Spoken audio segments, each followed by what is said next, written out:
2024 বৰ্ষৰ আজি আগষ্ট মাহৰ 19 তাৰিখ, ভাদ মাহৰ 2 তাৰিখ। আজি সমগ্ৰ ভাৰতবৰ্ষত কিন্তু ৰাখী বন্ধনৰ যিটো উৎসৱ উখল মাখল পৰিৱেশেৰে পালন কৰা হ'ব। আৰু এই ৰাখী বন্ধনৰ এই সময়ছোৱাত ভাৰতবৰ্ষৰ ভাৰত মাতৃৰ প্ৰতিগৰাকী মাতৃক, প্ৰতিগৰাকী ভনীক, প্ৰতি ঘৰৰ প্ৰতিজন জীয়ৰীক যাতে ভাৰতৰ প্ৰতিজন পুৰুষ, প্ৰতিজন ল'ৰা সন্তানে প্ৰতিগৰাকী নাৰীক সুৰক্ষিত কৰি ৰাখিব পাৰে, তাৰ কাৰণে কিন্তু এই ৰাখী বন্ধন। আৰু প্ৰতি বছৰে ভাৰতবৰ্ষত ৰাখী বন্ধনৰ এই উৎসৱ পালন কৰা হয়। আৰু ইয়াতে জাতি ধৰ্ম বৰ্ণ নিৰ্বিশেষে কিন্তু সকলো ধৰণৰ মানুহৰ মাজত ভাতৃত্ব সুলভ যি মৰম এনাজৰী, সেয়া কিন্তু এই ৰাখী বন্ধনৰ দ্বাৰা বান্ধ খুৱাই ৰখা হয়। আজি ৰাখী বন্ধন এই চেগতে আমি সকলোৱে কিন্তু প্ৰতিজ্ঞাবদ্ধ হ'ব লাগে যে ভাৰত মাতৃৰ যাতে প্ৰতি ঘৰৰ প্ৰতিগৰাকী জীয়ৰীক আমি সুৰক্ষিত কৰি ৰাখিব পাৰোঁ। প্ৰতি বছৰে কিন্তু বহুত জঘন্য কাণ্ড এই ভাৰতবৰ্ষত আমি শুনিবলৈ পাওঁ, দেখিবলৈ পাওঁ। বলপূৰ্বকভাৱে কৰ্মস্থলীৰ পৰা নাৰীক ধৰ্ষণ কৰি মাৰ্ডাৰ কৰা হয়, মৃত্যুৰ মুখত ঠেলি দিয়া হয়। যাতে এই কৰ্মবোৰ ভাৰতবৰ্ষৰ ভাৰত মাতৃৰ প্ৰতিগৰাকী সন্তানে যাতে ইয়াৰ পৰা বিৰত থাকে, তাৰ কাৰণে কাতৰভাৱে অনুৰোধ জনাইছোঁ। আজি ভাৰত মাতৃৰ প্ৰতিগৰাকী নাগৰিকক কাতৰভাৱে অনুৰোধ জনাইছোঁ যে আমি ভাৰত মাতৃৰ প্ৰতিটো ঘৰৰ প্ৰতিটো জীয়ৰীক কিন্তু সুৰক্ষিত কৰি ৰাখিব লাগিব। চৰকাৰৰ শ্লোগান বেটি বাচাও বেটি পঢ়াও, এই শ্লোগানৰ জৰিয়তে আমি বেটিক সুৰক্ষিত কৰি ৰাখিব লাগিব, বেটিসকলক প্ৰটেকশ্যন দিব লাগিব। তাৰ কাৰণে চৰকাৰক কিন্তু কাতৰভাৱে বিনম্ৰভাৱে অনুৰোধ জনাইছোঁ, চৰকাৰে এনে এখন আইন প্ৰণয়ন কৰিব লাগে যিখন আইনৰ দ্বাৰা ভাৰত মাতৃৰ প্ৰতিগৰাকী সন্তানে কিন্তু যাতে ভয় পায়, বলাৎকাৰ কৰিলে যাতে ফাঁচি কাঠত ওলোমাব পৰা যায়, গেং ৰেপ কৰিলে ৰেপিষ্টসকলক যাতে ফাঁচি কাঠত ওলোমাই তৎক্ষণাত মৃত্যুদণ্ড দিয়া হয়। এইবোৰ কৰিলে কিন্তু ভাৰত মাতৃৰ প্ৰতিগৰাকী সন্তানে কিন্তু নিজকে ভয় অনুভৱ কৰিব।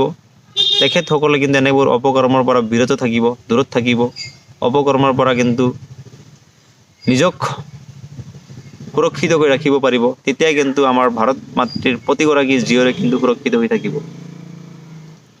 ইয়াতে কোনো ধৰণৰ ৰাজনীতিক বেপাৰ কৰিব নালাগে, ৰাজনীতিকভাৱে কোনো ধৰণৰ মুনাফা আদায়ৰ কাৰণে চেষ্টা কৰিব নালাগে।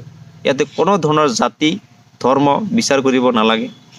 আমি সকলোৱে কিন্তু মানুহৰ ভিতৰত কিন্তু মানৱতা গুণটো থাকিব লাগে। আৰু মানৱতা গুণ লৈ কিন্তু পৃথিৱীখনত আমি আগুৱাই যাব লাগে, সমাজত আমি আগুৱাই যাব লাগে। সমাজৰ প্ৰতিগৰাকী মানুহৰ প্ৰতি কিন্তু মানৱতা গুণটো দেখুৱাব লাগে। আজি হিন্দু ধৰ্মী ভাইসকলে যিবোৰ খাদ্য খায় সেইবোৰ মুছলিম সমাজে নাখায়, মুছলিম সমাজে যিবোৰ খাদ্য খায় আকৌ সেইবোৰ হিন্দু সমাজে নাখায়। কিন্তু এগৰাকী নাৰীৰ শৰীৰ কিন্তু সকলোৱে বিচাৰে।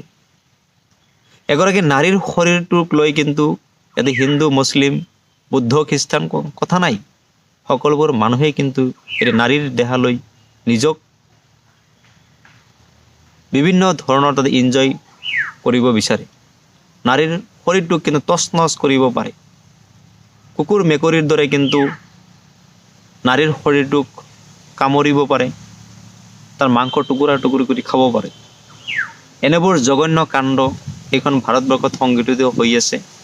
2024 বৰ্ষৰ কেইদিনমান আগতে আগষ্ট মাহৰ প্ৰথম সপ্তাহত কলকাতাৰ মেডিকেল কলেজত যিটো ঘটনা ঘটি গ'ল, ডক্টৰ মৌমিতা দেৱনাথ তেখেত আজি এইখন পৃথিৱীত নাই। তেখেত এজন ডক্টৰ হৈ কৰ্মস্থলীত গেং ৰেপ কৰি তাইক এইখন পৃথিৱীৰ পৰা বিদায় কৰি দিয়া হয়। খুবেই এটি দুখলগা কাহিনী, খুবেই এটি মৰ্মান্তিক ঘটনা, অমানৱীয় কাণ্ড কিন্তু সংঘটিত হৈছে কলকাতাত। এই ক্ষেত্ৰত ভাৰতীয় সন্তানবোৰে কিন্তু লজ্জিত হৈছে। য'ত ভাৰতৰ প্ৰতিগৰাকী মাতৃক, প্ৰতিগৰাকী জীয়ৰীক আমি সুৰক্ষিত কৰি ৰাখিব লাগে, তাতে কিন্তু ভাৰতৰ সন্তানবোৰে কিন্তু ডক্টৰ মমিতা দেৱনাথক বলাৎকাৰ কৰি, ধৰ্ষণ কৰি এইখন পৃথিৱীৰ পৰা কিন্তু বিদায় কৰি দিছে। এনেবোৰ অপকৰ্ম, এনেধৰণৰ অমানৱীয় কাণ্ড যাতে আগলৈ আৰু সংঘটিত নহয়, সেয়েহে ৰাখী বন্ধনৰ এই সময়ছোৱাত ভাৰতবৰ্ষৰ প্ৰতিগৰাকী সন্তানক অনুৰোধ কৰিছোঁ, কাতৰভাৱে অনুৰোধ কৰিছোঁ, আমি নিজৰ মানৱতা গুণটোক কেতিয়াও হেৰুৱাবলৈ চেষ্টা কৰিব নালাগে। নিজৰ মানৱতাটোক আমি বজাই ৰাখিবলৈ চেষ্টা কৰিব লাগে। ভাৰত মাতৃৰ প্ৰতিটো ঘৰত কিন্তু জীয়ৰী আছে। যিটো ঘটনা ডক্টৰ মমিতা দেৱনাথৰ লগত হৈছে, সেই ঘটনাটো আজি মোৰ ভণ্টিৰ লগতো হ'ব পাৰে, আপোনাৰ ভণ্টিৰ লগতো হ'ব পাৰে। গতিকে হ'লেহে আমি বুজি পাম ইয়াৰ দুখটো কেনেকুৱা, বেদনাটো কেনেকুৱা। গতিকে তেনেবোৰ ঘটনা যাতে আৰু কেতিয়াও এইখন ভাৰতবৰ্ষত যাতে সংঘটিত নহয়, তাৰ কাৰণে সকলোকে কাতৰভাৱে, বিনম্ৰভাৱে অনুৰোধ কৰিছোঁ, চৰকাৰক কাতৰভাৱে অনুৰোধ কৰিছোঁ, আপোনালোকে কঠোৰ আইন লৈ আহক। চাওক, আলু, পিঁয়াজ, বিভিন্ন ধৰণৰ দৈনন্দিন জীৱনত ব্যৱহাৰ হোৱা সামগ্ৰীৰ মূল্য বৃদ্ধি হৈ আছে। মানুহবোৰ কিন্তু মূল্য বৃদ্ধিৰ প্ৰতিবাদ কৰা নাই। মানুহবোৰ ডক্টৰ মমিতা দেৱনাথৰ জাষ্টিছ বিচাৰি আছে। ডক্টৰ মমিতা দেৱনাথৰ দৰে যাতে অইন আৰু কোনো ডক্টৰ এইখন পৃথিৱীত, এইখন ভাৰতবৰ্ষত যাতে গেংৰেপ নহয়, যাতে গেংৰেপ কৰি এইখন পৃথিৱীৰ পৰা তাইক বিদায় কৰি দিয়া নহয়।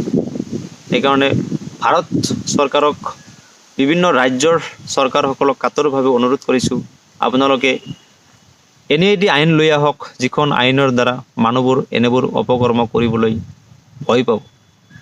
নতুন জেনেৰেশ্যনটো যাতে ভয় পায়, জেনেৰেশ্যনটো যাতে আগুৱাই যাব পাৰে, সুন্দৰভাৱে আমাৰ ভাৰতবৰ্ষখন পৃথিৱীত এটি উজ্জ্বল নক্ষত্ৰৰ দৰে জিলিকি থাকক, তাৰ কাৰণে কামনা কৰিছোঁ।